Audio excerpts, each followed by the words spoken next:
en el Instituto Español de Oceanografía, que somos los organizadores, junto con la colaboración del Centro Municipal Integrado de aquí del Llano y Gijón Conciencia, que nos dan todo el apoyo en difusión y demás, de estos mariajes de la mar, ¿no? Lo titulamos así porque es dentro de un proyecto más amplio que se llama Mariana Oceanográfica, que estamos llevando a cabo a lo largo de este año, en la que pretendimos, desde nuestro centro, que es un centro de investigación, nosotros sobre todo nos dedicamos a lo que es la ciencia, a la investigación de todo tipo de ciencias oceanográficas aquí en Gijón. Estamos situados en el Arbellal, detrás del edificio de la EMA, y nosotros, eso, sobre todo nos dedicamos a ciencia, a estudiar los mares, pero sí que siempre tenemos esa necesidad o vemos que tenemos ese déficit de comunicar todo lo que hacemos, o parte por lo menos de lo que hacemos, que al final se hace con dinero público de todo el mundo, y entonces vemos necesario el que la gente lo conozca lo máximo posible.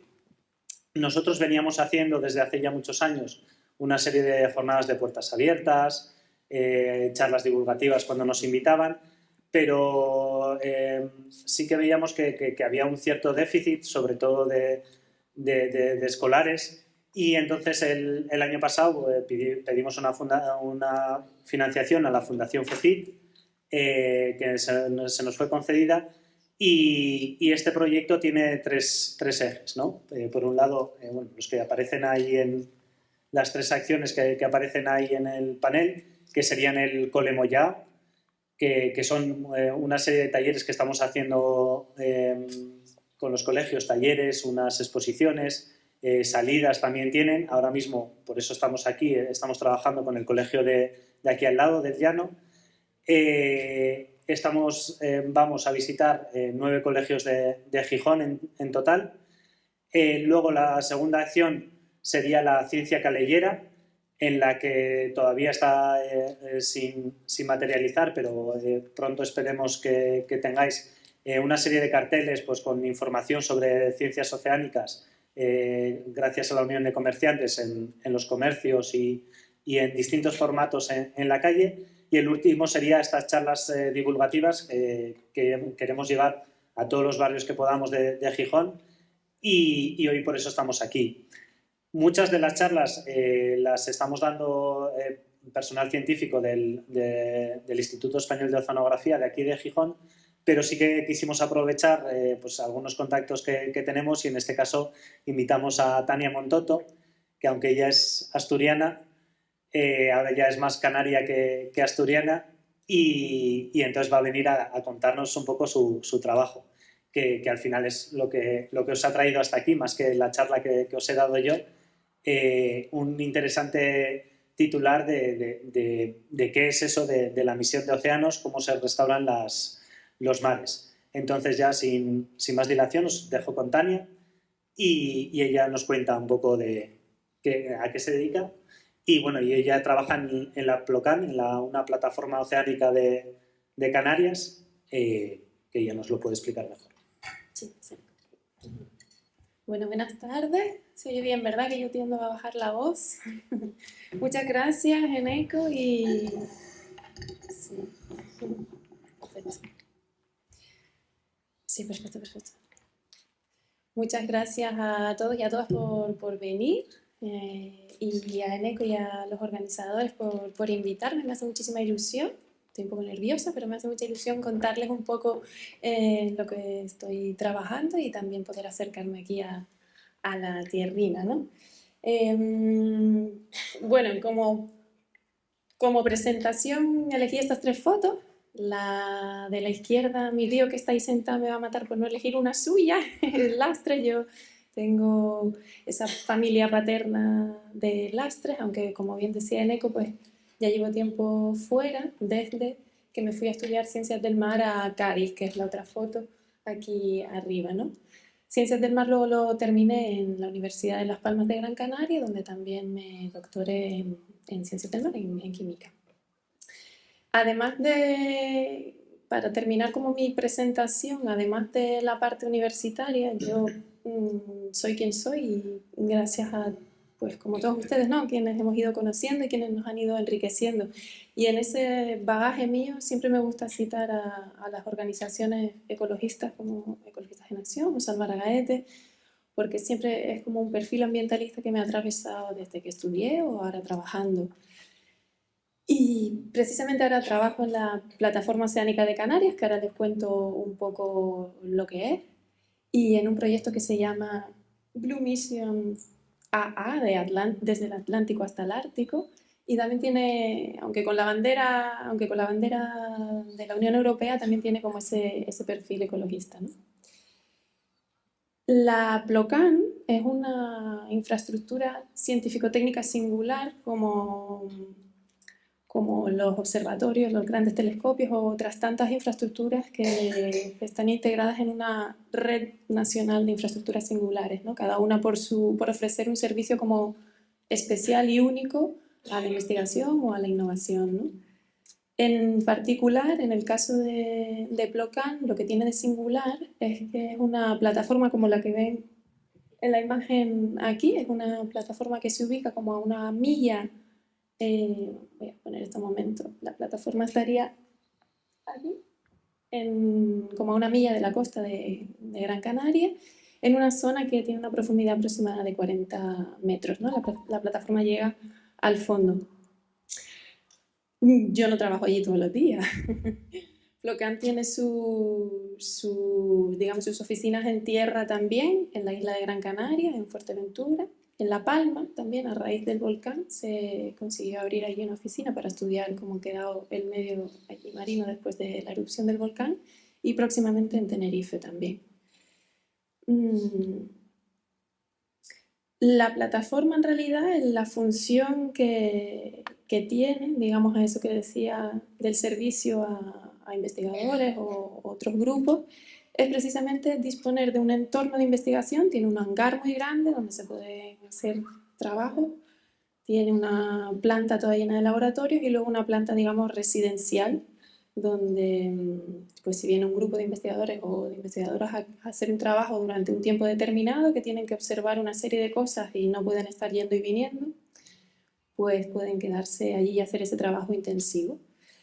Y además de esto, alrededor de Plocaran, digamos que hay como una franja de marina que está designada a probar tecnologías allí, ¿no? Bueno, tecnologías y otras cuestiones relacionadas con el entorno marino de investigación. Pueden ser nuevos dispositivos de eólica flotante, pueden ser jaulas de acuicultura con alguna otra incorporación novedosa. Entonces lo que tiene es ese servicio de proveer, digamos, un espacio alrededor de la plataforma donde pueden desarrollarse testeos más fácilmente.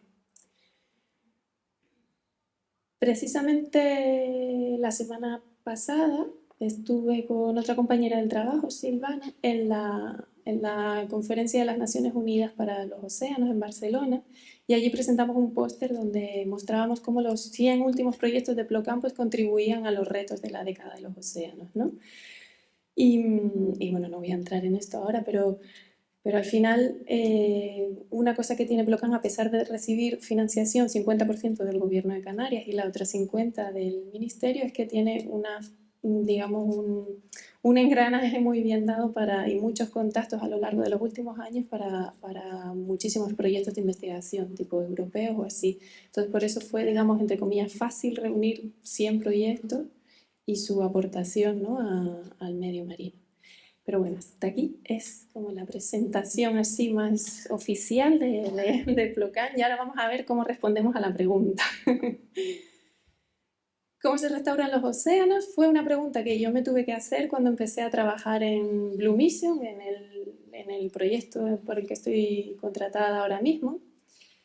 Y fui incapaz, no sabía. Yo al principio pensé, bueno, ¿es posible eso de restaurar los océanos? ¿No es un poco pesimista pensar que tenemos que restaurar? ¿No podemos empezar como con otro abordaje? ¿A qué se refieren exactamente, no? La verdad que solo me venían cosas a la cabeza tan horrorosas como esta, cuando se hablaba de arrecifes artificiales y se tiraban tanques y cosas al mar, porque así era la excusa de que como había recovecos, pues iba a generar huecos para que se desarrollara la vida, ¿no? Y al final no era más que seguir usando el mar como un vertedero, ¿no?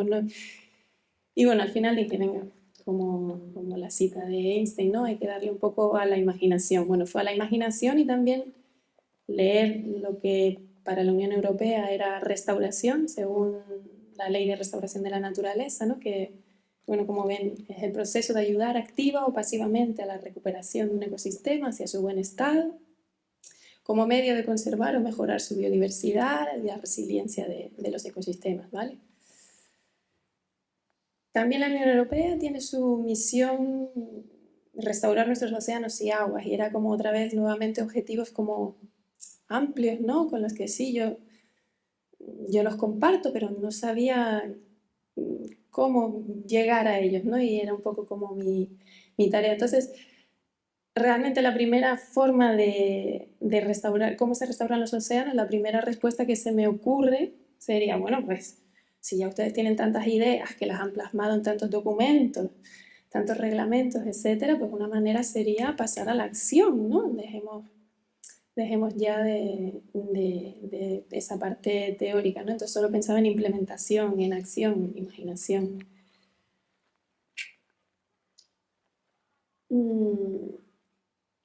Y digo nuevamente imaginación porque precisamente en el canal digamos, de innovación, desde que se empiezan a hacer cosas hasta que llega a una etapa comercial, ¿no? Un proyecto, un material, un producto, algo, pues pasa por ese burbujeo de ideas, ¿no? Que al principio son como ideas que, bueno, parece que no van a prosperar, bueno, está ahí. Y precisamente en ese, digamos, que es el estado en el que estamos, en el momento en el que estamos de la restauración de los océanos. Estamos en ese burbujeo de iniciativas. Algunas prosperarán, otras nos parecerán un poco locas, otras inservibles, otras que le faltan otra vuelta, pero estamos en ese burbujeo, ¿no? Y en el proyecto en Blue Mission, donde trabajo ahora mismo, esta es como mi función. Crear un catálogo de soluciones, que creo que no puse la página web ahí, pero bueno, está en construcción, bueno, se llama Wavelinks, como la parte de arriba a la izquierda, y será próximamente, en los próximos años, como un catálogo de cositas que se pueden hacer para restaurar los océanos con un buscador en función de o qué ámbito quieres abordar o qué metodología o cuánto dinero tienes, si eres una empresa, si eres un centro, etc. Entonces, bueno, hasta aquí un poco cómo fue mi proceso mental para tratar de responder a la pregunta. Y para no dejarlo así como todo como yo contándoles lo que me iba pasando por la cabeza, pues lo que hice fue rescatar seis de estas soluciones, ¿vale? Que serán incluidas en el catálogo. Como les digo, ahora mismo estamos en este proceso de burbujeo y algunas de estas dirán, pues vaya, otras de estas dirán, pues me parece un poco de trampa o no suficiente, pero es así, es como hay que ir caminando porque si no ya vieron como la línea de la evolución de la innovación, si no probamos y testamos cosas, al final tampoco vamos a llegar a implantar nada, ¿no? Y la cuestión ya está siendo urgente. Entonces, nada, empezando, estas son las 6 soluciones que les voy a contar brevemente y, y luego podemos ver cuáles se les ocurren a ustedes también. La primera de ellas es precisamente otro proyecto que se llama ClimaRest. Está prácticamente empezando y en él se escogieron 5 puntos de testeo, 5 puntos pilotos en los que van a ser, dependiendo de la problemática que tuvieran en cada localización, pues una acción determinada, ¿no? Como ven, los puntos son Svalbard en Noruega, Irlanda, Francia, aquí en España, creo que era Vigo, no me acuerdo, y en Madeira, en Portugal, ¿no? En concreto, en la problemática aquí en Galicia, venía dada por las bateas de mejillones y cómo la caída de la materia orgánica pues hacía que los fondos estuvieran fangosos o deteriorados, ¿no? Entonces las dos acciones que propone el proyecto para eso es implementar unas estructuras artificiales en el fondo para mejorar esos hábitats que vendrán a ser como algo diseñado específico en la línea de los arrecifes artificiales, pero esperando que no echen un tanque allí, ¿no? Como de hecho, a raíz de esto, el tema de los arrecifes artificiales, no es que yo sea muy fan de eso, pero vi que evolucionó un montón, ¿no? Que hay ahora algunos que se hacen con material biodegradable, incluso con pozos de café, ¿no? Como una especie de forma de hacer comenzar la vida, pero no de dejar un trasto allí en el fondo de por vida. Y luego una segunda acción que van a hacer será desarrollar y ejecutar un protocolo de repoblación. En este caso, eligieron una especie de interés como la langosta azul.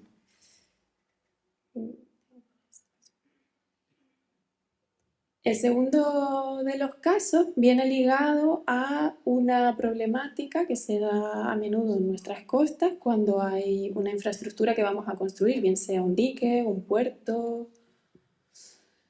En estos casos, como saben, bueno, en el ciclo de vida de muchas especies, incluidas pues muchas especies de pescado, vemos cómo los alevines, los pequeñitos, van a resguardarse a zonas costeras donde encuentran pues zonas más someras, más recogidas, más abrigadas, etc.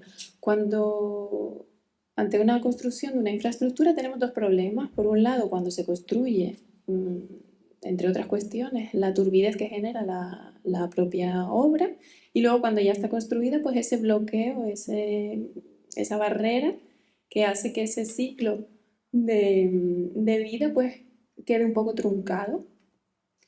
Biohat o Biorestore son dos iniciativas, en este caso es una empresa francesa, que plantean, por un lado, en la fase de obra por aquí, diseñaron una especie de captadores de las larvas, de manera que captan las larvas ahí, se las llevan a tierra para mantenerlas y luego cuando ya en su estado alevín las devuelven al mar. Y cuando la obra está hecha, pues lo que hacen son colocar, digamos, distintas infraestructuras, que como ven son bastante sencillas, para que sirvan de resguardo, como imitando la costa original, no la costa original, pero sí esos recovecos o ese refugio que perdieron, en este caso, los alevines. Y aquí tienen algunas imágenes de cómo se genera la vida alrededor de estas infraestructuras. Para el siguiente ejemplo, nos vamos podría ser Asturias también, pero es en San Miguel, en Azores. Pinta así de bonito, pero también puede pintar así, bueno, también es así, en Azores también hay vertedero, también hay gente, también tiramos basura y también se está colmatando, ¿no? Entonces, una noticia de verano del año pasado decía pues que ya era la última cédula o el último compartimento que iban a poder construir del vertedero y que después de eso ya iban a iniciar la incineración de la basura, con todo lo que conlleva, ¿no? Gases de efecto invernadero, entre otros. Lo mismo nos pasa en Groenlandia, también una isla, un territorio limitado, muy natural, y tenemos el vertedero muy pegadito a costa, por lo tanto generando pues un montón de impactos, además de, bueno, pues por el propio viento que la basura termina en el mar, pero también los lixiviados, etc. En este caso la solución que esta ya está en fase comercial, funcionando tanto en Groenlandia como en Azores, es un compactador de basura. Esto, bueno, cualquiera que viva en el campo, tenga familia, habrá visto algo parecido a esto, que no sé, con basura dentro. Digamos que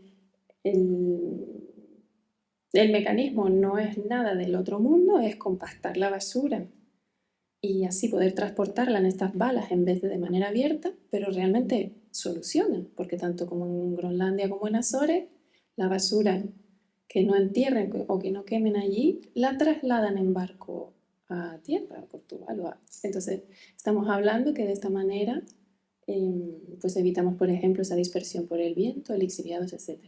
¿Que tendrá otros problemas? Seguro. Pero bueno, como decía al principio, se trata de ir viendo qué cositas se pueden ir haciendo para, para un poco a empezar a hacer las cosas de otra manera, ¿no?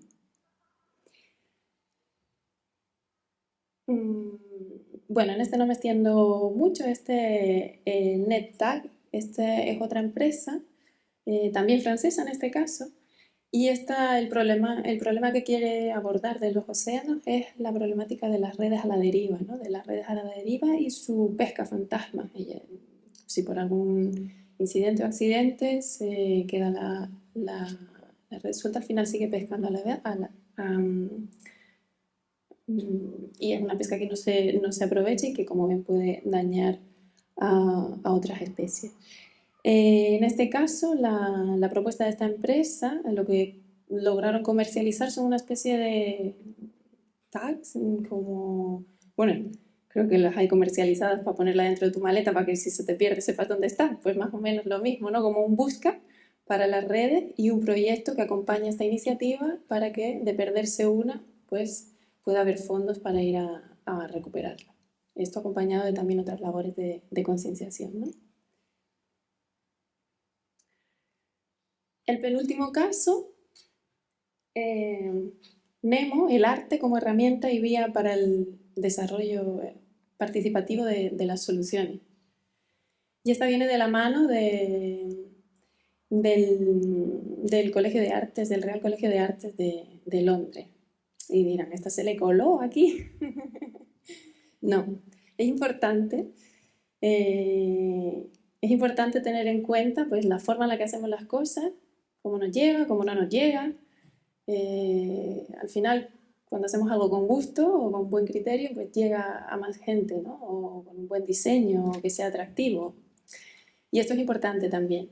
Entonces, el papel del Colegio de Artes de Londres es, entre otros, conectar la recopilación de datos oceánicos con la acción de terceros, aportar esa capacidad de codiseño y participación para desarrollar nuevas iniciativas, ponerle arte, en definitiva, pero es que es importante.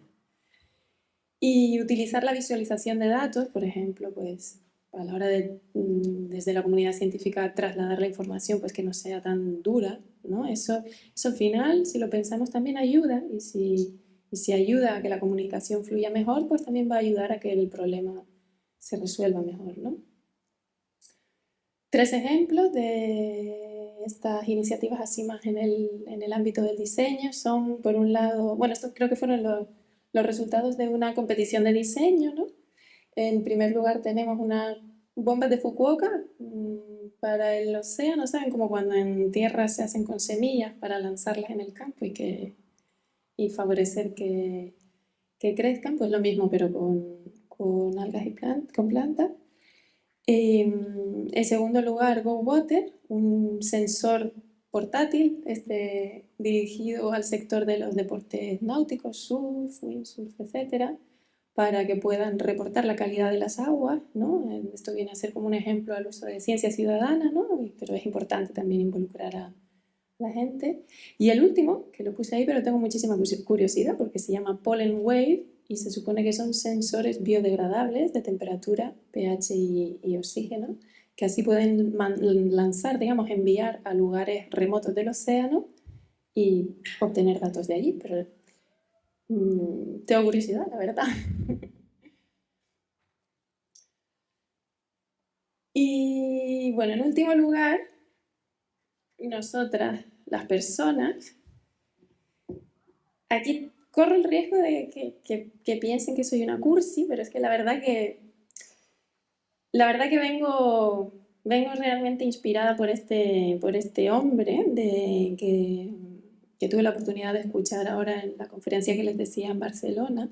Se llama Ken Paul y es un líder o un representante de las comunidades indígenas de Canadá, ¿no? Y este hombre dio una ponencia allí y bueno, básicamente empezó hablando como de ese equilibrio, de un equilibrio emocional, pero que realmente podíamos aplicarlo a todas las acciones que hiciéramos en nuestro día a día, también en nuestro trabajo, para que todo funcionara mejor, ¿no? Entonces, bueno, voy a tratar de contarles un poco esta idea y les invito como a buscarlo si quieren profundizar en ella. Él hablaba, ¿no?, que para buscar ese equilibrio, pues que nos dividíamos en ese aspecto mental, el físico, el espiritual y el emocional. El mental sería pues todo aquello lo que pensamos, el físico lo que hacemos, el emocional lo que sentimos y el espiritual lo que visualizamos. O el espíritu también puede ser de una manera completamente atea, de hasta mirar al mar, ¿no? Esa parte puede ser más de paz, de recreación o espiritual, ¿no? La ligazón que él hacía de estas 4 esferas pues era un poco la mental con la política, que tenía que ir ligada a la honestidad, lo físico con la economía, tenía que ir ligado a compartir, lo espiritual con la cultura, el respeto y la emocional con la comunidad y los cuidados, ¿no?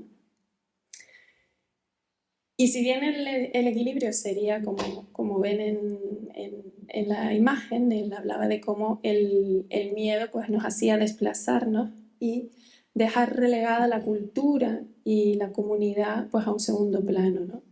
Y probablemente cuando hablamos de restaurar los océanos, pues también a veces nos olvidamos de que restaurar los océanos puede empezar con conversaciones en nuestra familia, en nuestra comunidad,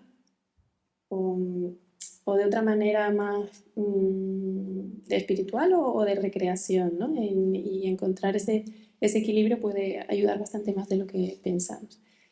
Y finalmente, bueno, pues él hablaba de cómo si las cosas se hacen con amor,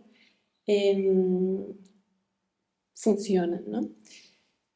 Y más que si lo trasladamos a, pasando ya un poco de esta de esta parte a la restauración de los océanos si lo hacemos con respeto. Y por ejemplo, un ejemplo que él puso ese día fue que al final llamando las áreas marinas protegidas, estábamos creando ahí incluso a veces una barrera, ¿no? Porque parece que estamos protegiendo, que no se va a poder hacer nada sin pedir permiso o nada.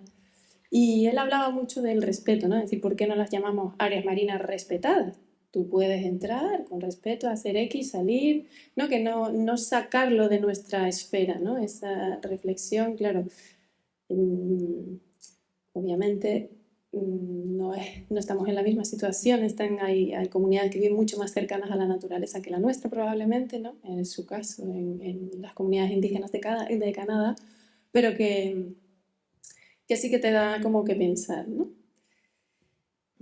Y ya termino intentando responder nuevamente la pregunta de cómo se restauran los océanos con algunas pinceladas que desde ese primer día que yo empecé a trabajar y no sabía ni cómo responder la pregunta a hoy, pues se me pasaron por la cabeza y quiero tener apuntadas, pero bueno, yo les voy a comentar estas y también abrir la sala a que ustedes me cuenten las suyas, ¿no? Porque esto funciona así. Entonces, una cosa que no mencioné en toda la presentación es que si queremos restaurar los océanos, tenemos que conocer. Ahí yo me obvié un poco mi parte científica de estudiar, conocer, investigar. No es que me olvidara, pero bueno, es que eso sería otra charla entera, no sé. El tema es que no es solo estudiar, hay que conocer para proteger, sino que también hay que gestionar bien lo que ya tenemos. ¿Cuántos datos tenemos ya entre distintas instituciones o distintas, incluso ciudadanía, ¿no? Por la ciencia ciudadana. Y no está articulado del todo esa manera de compartirlos, ¿no? Ahí no es solo conocer y conocer, sino mejorar esa infraestructura para el acceso a los datos.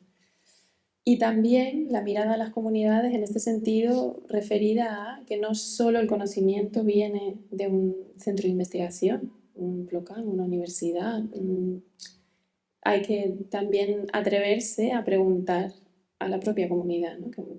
que tiene también su conocimiento. Por otro lado, la parte de cómo se restauran los océanos con acciones, con ideas, con iniciativas, aquí hace falta, por un lado, implementar los compromisos ya adquiridos, ¿no? Ya hay mucho escrito que ya se podría estar desarrollando, porque no hay fuentes de agua en las instituciones públicas cuando ya hay un papel que lo pone y se da agua en botella. Hay un montón de cosas que ya están escritas, ¿no? Por ejemplo. Y luego, bueno, infraestructura para el testeo y la innovación. Esto es, entre comillas, se puede leer Flocan. ¿No? Hace falta, si estamos en ese burbujeo de testar nuevas cosas, también necesitamos tener, y no es tan fácil, un sitio donde lo podamos testar, ¿no? Y no solo un sitio, sino una legislación o unas facilidades que no te pidan, digamos, los mismos requisitos si tú vas a testar algo a pequeña escala antes de llevarlo a la etapa comercial o si ya vas a poner algo en su etapa comercial. Entonces, este escenario de innovación y testeo también es una parte importante para restaurar los océanos, creo yo. Prevención del blue washing, pues también creo que es importante, porque al final esto es como cuando todo empezó a ser eco, ahora con la economía azul, pues igual todo empieza a ser, no sé, blue. Entonces, bueno, creo que tampoco igual hay que ser como súper cerrado a que vengan iniciativas de carácter privado a desarrollar cuestiones que podrían ser buenas para restaurar los océanos, pero sí que creo que es una cuestión importante a tener en cuenta. Y nada, y por último, conciencia, comunicación y buen hacer al final. Como que cuando va implícito, pues podemos llegar a mucho más. Y no sé, así de cursi me quedó la presentación, ¿viste? muchas, muchas gracias por acercarse, por la atención y de verdad abierta como a sus ideas también. Eso, si alguien quiere tomar la palabra, tenemos aquí el micro. Faltó por ver lo que es el blue washing. Creo que es, ¿qué es el blue washing? Sí, ya estaba pendiente. Sí, el blue washing, igual que en su día el green washing, ¿no? Como grandes empresas que utilizaban una cara verde, digamos, para hacerse más amables, ¿no? Por ejemplo, empresas contaminantes que luego tienen una campaña de marketing, no sé, ponte cosas que son luego insignificantes, luego que organizan una plantación de árboles con, no sé, un grupo pequeño, ¿no? Al final es un marketing alrededor de una acción puntual cuando tu grueso de la actividad es dañino.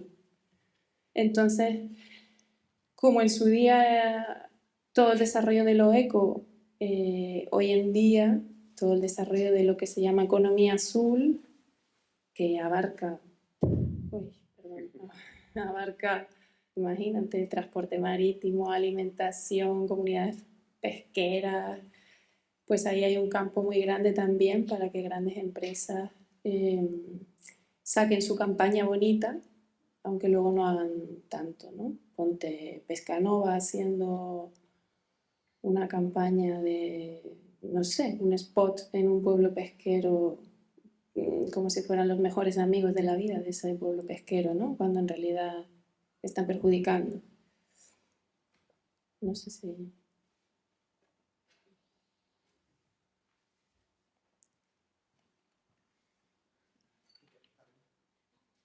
Hola. Sí. Mira, yo, a ver cómo planteo esto de que esta idea que está dando vuelta. Tú dices cómo restaurar los océanos, yo diría cómo respetar los océanos. Porque yo cuando conciencio a la gente, o intento concienciar, o intento informar sobre el estado de los océanos, muchas veces me quedo como un poco decepcionado.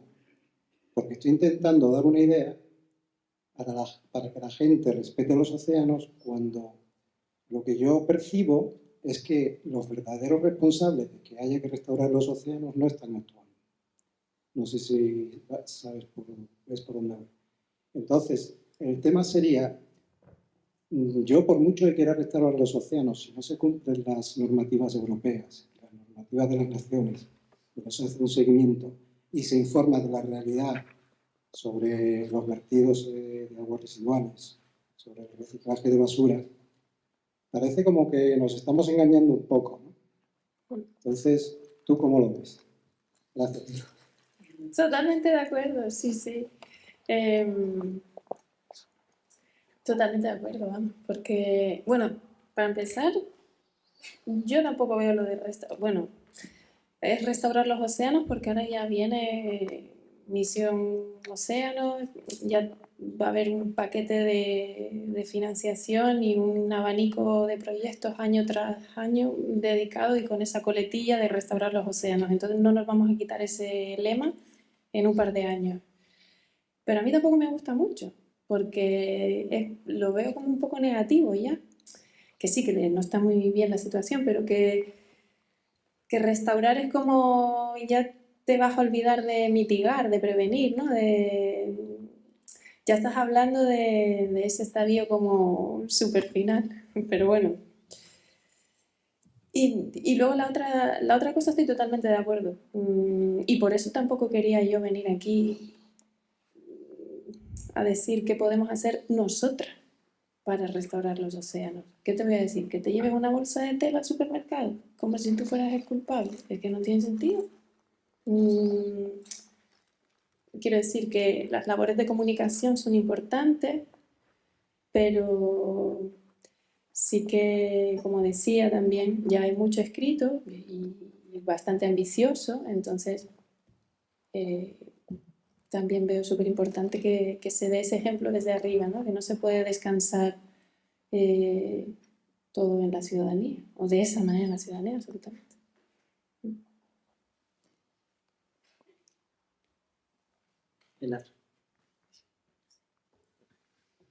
Hola, ¿se oye bien? Hola. Bueno, primero son dos cuestiones. Una sugerencia, que es esto que estamos hablando está muy interesante, pero yo creo que tenéis que hablar con las escuelas de surf que hay en Gijón y que os lleven a todos los chavales que están allí practicando surf solo una tarde, ya llenarían toda la sala y yo creo que llegaríais a mucha gente y gente joven con ganas de aprender y conocer. Luego, por otro lado, lo que estás diciendo, eso que vimos en esas imágenes de compactar toda la basura y tal, yo estaba viviendo en Suiza. Allí todavía ves botellas de vidrio en el súper. ¿Por qué? Porque en Suiza no puede deshacerse de la basura, tienen que incinerar también, pero bueno, procura incinerar lo menos posible. Entonces, ¿qué hace? Obliga a las empresas a que tú me quieres vender algo en la tienda, pómelo en un recipiente que sea adecuado. Entonces, claro, el vidrio es mejor que el plástico y tal. Yo voy al súper ahora y no puedo comprar nada de vidrio, porque es que es carísimo. Como no es una botella de vino, otra cosa no tengo. Entonces, eso yo creo que habría que empezar por arriba, no por abajo. No con el basurero y tal, sino búscate primero a las empresas y tú, oye, házmelo todo en este formato que yo te voy a decir, y si no, pues no vendes, y punto. Yo creo que eso es ahí donde hay que atacar, no a la gente, porque lo dices tú, llevas una bolsa de plástico de casa, ¿qué haces? No haces nada. Te dan todo en plástico. Bueno, eso por un lado. Y luego una pregunta que quiero hacerte, tú que estás allí en Canarias y tal, yo estaba empezando a oír un poco campanas por ahí, ¿no? De que dicen que la plataforma oceánica, que hasta ahora había ahí muchas cosas para escarbar, pero que no se podían ir a por ellas. Entonces, en vez de restaurar océanos, ahí ya se quieren destruir océanos. O sea, creo yo que entre Marruecos y España creen que pueden ya empezar ahí a buscar minerales y rollos. ¿En qué estadio está? ¿Qué significa? ¿Cómo está? ¿Quieres así es una mentira? Un poco es la pregunta. No, sí, el tema de las tierras raras en yacimientos submarinos es una realidad. No estoy muy puesta, pero creo que los últimos hallazgos fueron cerca de Fuerteventura. Y si no, van a estar ahí machacando con el tema hasta que consigan decir que es lo más viable y extraerlo. Pero no estoy muy segura de cómo está el tema, pero sí, es una realidad. Bueno, con el petróleo también. Hasta hace súper poco, digamos que amenazando con extraer petróleo nuevamente cerca de las costas de Fuerteventura. Yo tengo una actualización y es que, en principio, el Gobierno de España se ha comprometido a una moratoria a la minería de fondos marinos. En principio, en aguas españolas, por ahora, no se puede hacer. Pero a nivel internacional sé que se está intentando porque lo que más interesa o donde más se ha encontrado es en el Pacífico. En el Pacífico sí que debe haber campos relativamente extensos donde se acumulan en los fondos marinos como especie de piedras que acumulan mucha cantidad de minerales interesantes y entonces todas las empresas grandes mineras están interesadas en explotar eso. Y como son aguas internacionales, las aguas internacionales no son de nadie y son de todos y se quieren aprovechar de eso. Pero en principio en aguas españolas el gobierno actual se ha comprometido a una moratoria. Serán, porque en Fuerteventura también hace poco igual son igual como las prospecciones petrolíferas Sí. que eran ya marroquíes las aguas, ¿no? O bueno, Puede ser, no, o investigación. Sí que hay campañas de investigación para cuantificar cuánto es y cómo, porque la moratoria incluye eso, una investigación para ver si se puede llegar a hacer sin afectar mucho al fondo marino, que yo personalmente lo dudo, pero en principio la moratoria incluye la investigación de cómo se podría hacer. No se puede explotar por ahora.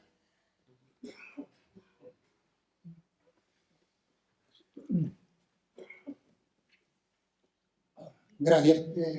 Yo había visto alguna noticia de que en las costas de Somalia se habían detectado buques que tiraban contenedores llenos de desechos de hospitales y cosas así a un mar sin ningún control. Entonces me pregunto yo si ese tipo de cosas tiene alguna trazabilidad, ¿no? Porque habría que ver desde que una basura sale de un hospital, esto es un ejemplo, ¿no? El ejemplo que vi en las noticias, hasta que llega al final de su ciclo, si hay alguna manera de hacer una trazabilidad de esto para perseguir este tipo de actividades, ¿no? Porque al final estamos en lo mismo, ¿no? Estamos echando al mar en lugares fuera de control, basuras que nadie quiere, aunque teóricamente cuando salen del país de origen está todo muy garantizado, pero luego parece ser que se va perdiendo el rastro de unas empresas a otras hasta que al final acaban en esto que mencioné, ¿no? Un carguero que tira contenedores de basura en un mar remoto y tal. Sí, no, yo no lo había leído, pero me lo puedo imaginar. No sé qué decir, la verdad, porque yo pienso que sí, que la trazabilidad no sería tan complicado, porque no estás hablando de esconder, no, un paquetillo, estás hablando de un carguero, de contenedores, ¿no? Pero... Yo querría, más a lo antiguo, recordaréis todos que antiguamente se echaban residuos nucleares directamente y no se escondía, digamos, se hacía y sí que es cierto que ahora hay normativa internacional que prohíbe esas cosas. ¿Qué sucede? Yo no lo pongo en duda, seguro que sucede, pero incluso peor que eso, bueno, no sé si peor porque eso es premeditado, pero acaba de suceder con todo el tema de los pellets. Muchísimos cargueros pierden muchísima carga y no les preocupa. O sea, el único momento en el que preocupa es en el que aparece en la costa y de repente anda, tenemos aquí un montón de pellets. Pero por poner un ejemplo, no sé si eran, ya no recuerdo la cifra de los pellets que se perdieron, pero era un contenedor y cada año creo que eran 1.000.000 de toneladas o algo así. Y se calcula que todos los años se pierden como 100 millones de toneladas. O sea, entonces, el sistema que tenemos hoy en día de mover carga de un lado para otro, de generar basura, todo lo que se ha comentado hasta ahora, de que no ponemos remedio, de que es muchísimo más fácil generar basura que prevenirlo desde el principio y demás, eso hace pues todo lo que tenemos, pues el intentar que en Groenlandia y demás por lo menos empaquetemos la basura para tal, pero claro, tenemos un grave problema con el sistema que tenemos hoy en día, que hemos generado y al que tendremos que ponerle una solución en origen. Si no, poco vamos a hacer para restaurar.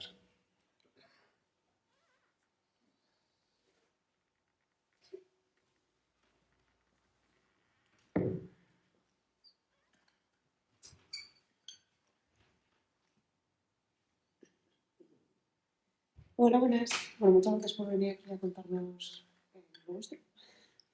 Mi pregunta va más sobre, hay muchos impactos a nivel océano, las redes, pesca masiva, contaminación. Mi pregunta es para vosotros, bueno, el cambio climático, ¿cuál sería para vosotros como el que más impacta? Me imagino que la basura, o cuál veis que tiene más, eso, no sé si impacto en el día a día, pero como más fácil de solucionar, entre comillas, o de prevenir que fuese a más, de todas las actividades perjudiciales que hacemos al mar. Antes de que respondas tú, que te va a responder ella, me voy a autofustigar porque no os he dicho que el proyecto tiene 3 ejes, que es el del cambio climático, el de la contaminación o las basuras marinas, todo lo demás, y la pérdida de biodiversidad, ¿vale? Todo el proyecto que llevamos a cabo, lo que os he contado antes con los colegios y demás, lo estamos situando en esos 3 ejes como los 3 grandes problemas que hay en el mar. ¿Cuál es el más importante y demás? Se lo dejo a Tania, que te dé su opinión. No sabría qué decir, la verdad. Yo hice mi tesis sobre microplásticos y luego cuando terminé dije, ¿qué más da? Estoy harta de estudiar microplásticos, ya está, ya no hace falta estudiar más, como hay un montón, sí, pasemos a la acción, venga, ¿no? Y de alguna manera creo que en el tema de la contaminación, uno de estos ejes, creo como que hay más soluciones propuestas que si se hicieran se solucionaría un montón.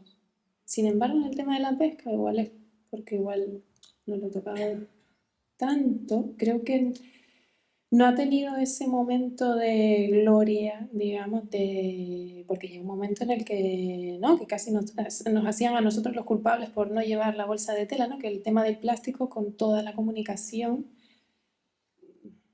pues ya es reconocido como una problemática, aunque contribuyamos en nuestro día a día a ella. Pero creo que vendría bien como no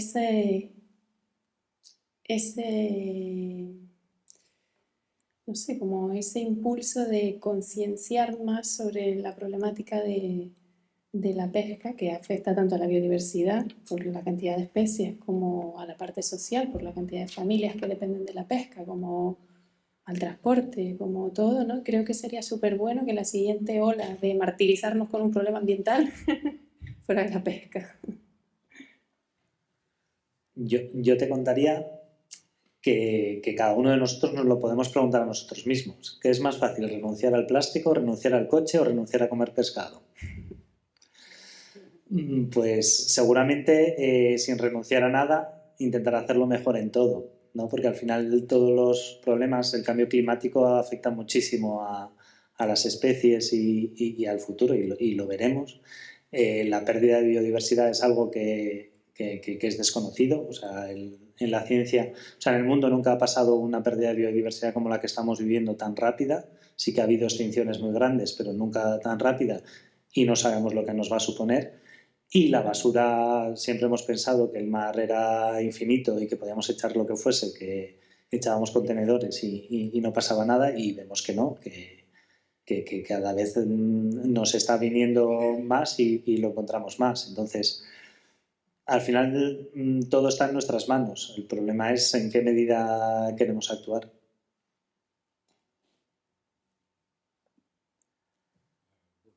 En relación a lo que decías de los microplásticos y de lo que también fue tu área de investigación, no sé, yo creo que la gente está bastante concienciada ya que es un súper problema, ¿no?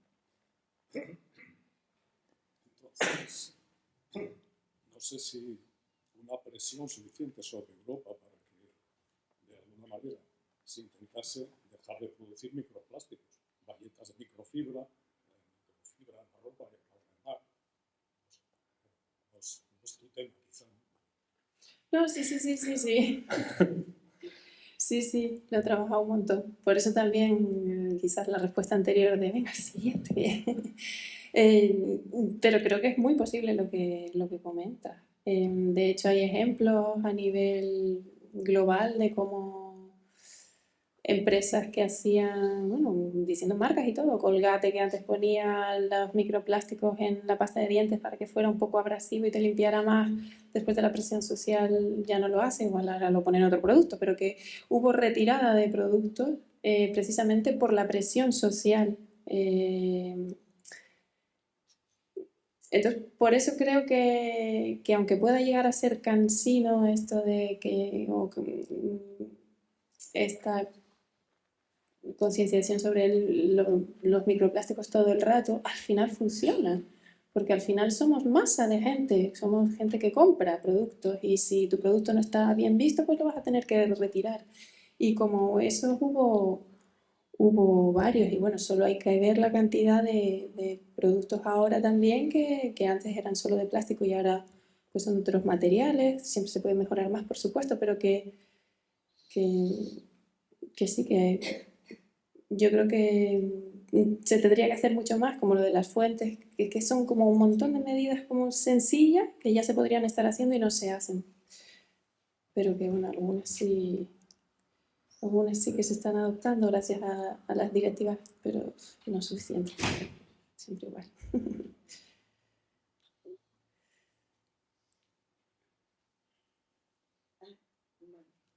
Yo escuché, bueno, en conferencia, algo que yo no sabía era cómo está afectando la contaminación de los medicamentos que se están tirando al mar a millones. Bueno, es decir, no lo sé, la gente tira la medicación por el baño y las depuradoras no detectan ese tipo de material. Vamos, se deshace en el agua y va al mar directamente. Es decir, no sé, en Asturias tenemos depuradoras, bueno, algunas funcionan mejor unas que otras, pero sí que incluso de la última generación, los medicamentos no se detectan. ¿Cómo está afectando eso al mar?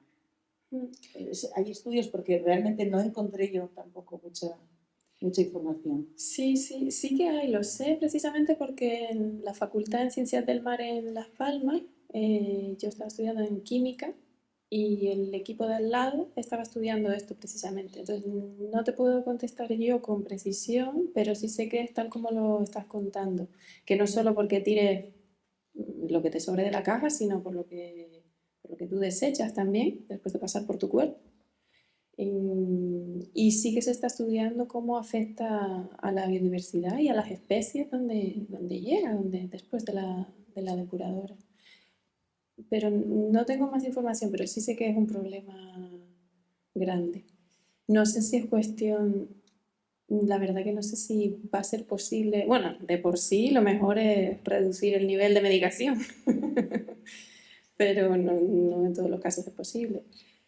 Y no sé, la verdad que a nivel tecnológico no sé cuál es la barrera, si las depuradoras pueden llegar, no lo sé, si pueden llegar a frenar ese nivel de molécula tan pequeño, no lo sé. Yo lo dudo. O sea, hay muchas otras cosas que muchos de los microplásticos que comentábamos ni siquiera se retienen porque es inviable. Todo el agua residual que producimos es imposible ni filtrarlo. O sea, se quita, entre comillas, lo más gordo y ahora pues el último tratamiento que se mete es sobre todo para el tema de la materia orgánica que antes se dejaba tal y lo más puntero ahora, creo que hay distintos tratamientos, pero el tercero sería el tratamiento biológico para quitar la materia orgánica y sé que ahora hay un cuarto para intentar quitar en parte eso, pero llegar a quitar residuos, al final es lo mismo un poco con la charla, es muchísimo más fácil no manchar que limpiar lo manchado. Entonces, cuanto más se pueda reducir la medicación, lo que decía Tania, o incluso buscar otro tipo de moléculas, porque muchas, bueno, ya no lo he comentado, pero muchas de las moléculas que se están viendo que son más perjudiciales son las que alteran las hormonas, que pueden cambiar incluso el sexo de algunos animales y demás, y eso se ve que es un grave problema tanto en el mar como en tierra. y sobre todo esas intentar cambiar o la composición o la dosis o lo que sea para que no lleguen tanto. Pero limpiarlas en depuradoras o con la tecnología que hay ahora mismo yo creo que es muy poco viable.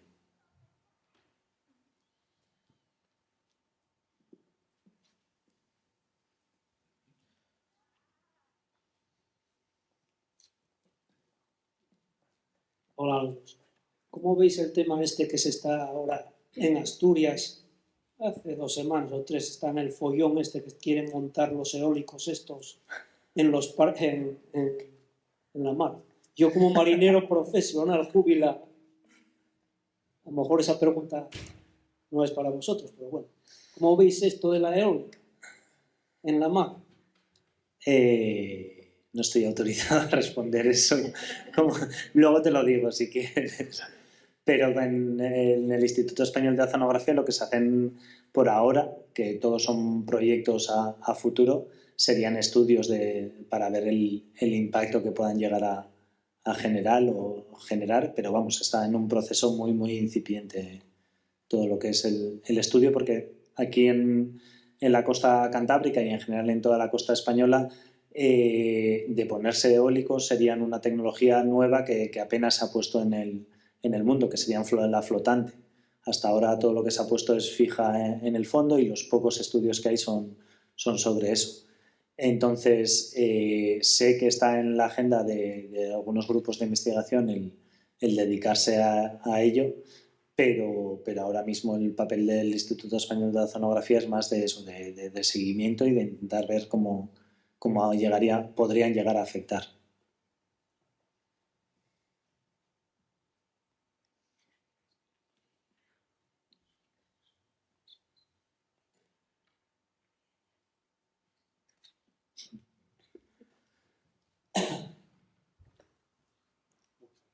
Muchas gracias. Bueno, la charla... Sí. ¿Se oye bien? Sí. La charla está muy bien. Realmente la presentación ha sido muy clara y muy concisa. Pero no sé cuál es tu opinión. Si tuviéramos que poner en un ranking quizás las acciones de restauración y tuviéramos que compararlas con las acciones de reducción de consumo o las acciones por seguir con la R, ¿no?, de retirarnos simplemente de algunos ecosistemas, ¿tú cómo lo pondrías eso en un ranking de importante? ¿Y cómo lo pondrías en un ranking también de cosas que el sistema permite hacer? Sería como el inverso, al que yo ponía. El inverso, ¿no? Pero mira, la R de retirarte no me la conocía yo, está bien, ¿no? Como de retirarte, de dejar de molestar en un ecosistema. Sí. No sé. Un poco en la línea de lo que decía antes, de que hasta no me siento ni cómoda a veces, y me voy a tener que sentir cómoda porque va a ser mi trabajo no solo ahora, sino varios años, por cómo está viniendo de arriba para abajo, pero no me convence restaurar nuestros océanos, ¿no? Creo que no hemos hecho lo suficiente en las demás R, como tú dices, como para ya estar hablando de, no sé, creo que de restaurar. Es como si todas las demás no sirvieran para nada. Al final, no sé si el mensaje está bien. Sí, le quita valor a las demás, ¿no? Entonces sí, yo no sé hasta qué punto estaría de acuerdo con la de retirar, ¿no? Bueno, quizás de determinados ecosistemas, sí, pero también estoy muy de acuerdo con lo que comentaba de Ken Paul de Área Marina Respetada, ¿no? Que al final entre proteger así o entablar esa conversación con el ecosistema y ser parte mediante el respeto, pues me parece mucho más atractiva. Sé que es mucho más difícil, pero me parece más atractiva. Entonces el ranking sería... bueno, lo último, restaurar, obviamente. Y ahora, pues es lo que tú dices, y el ranking que viene desde Europa, lo primero es restaurar, pero vamos a ver. Así que sí, estoy de acuerdo contigo ahí. Y una segunda pregunta, si se me permite, o una observación acerca de la tecnología de los molinos en el mar. no sé qué valoración está haciendo el Ministerio y las diferentes autonomías, incluida Asturias, sobre esto, pero en principio Asturias es una región bastante subóptima para la instalación de molinos, ya que la plataforma costera es muy estrecha. La tecnología incluso de los molinos flotantes al final tienen que estar anclados. Entonces, más allá de los 1000 metros, incluso los flotantes, sería muy difícil. Y luego la velocidad del viento no es tan alta como en Galicia o en Cádiz, por ejemplo. Y no sé, no acabo de verlos. Quizás el negocio no esté en producir energía, sino en instalarlos simplemente. Bueno, ahí ya los conoces, hay una ordenación, una planificación del espacio marítimo que sí queda en un par de zonas, creo que es o 3 en la costa asturiana, en la que sí que se podrían poner, pero es cierto que sí que donde más viento hay es en Galicia, de esta zona. Muchas gracias.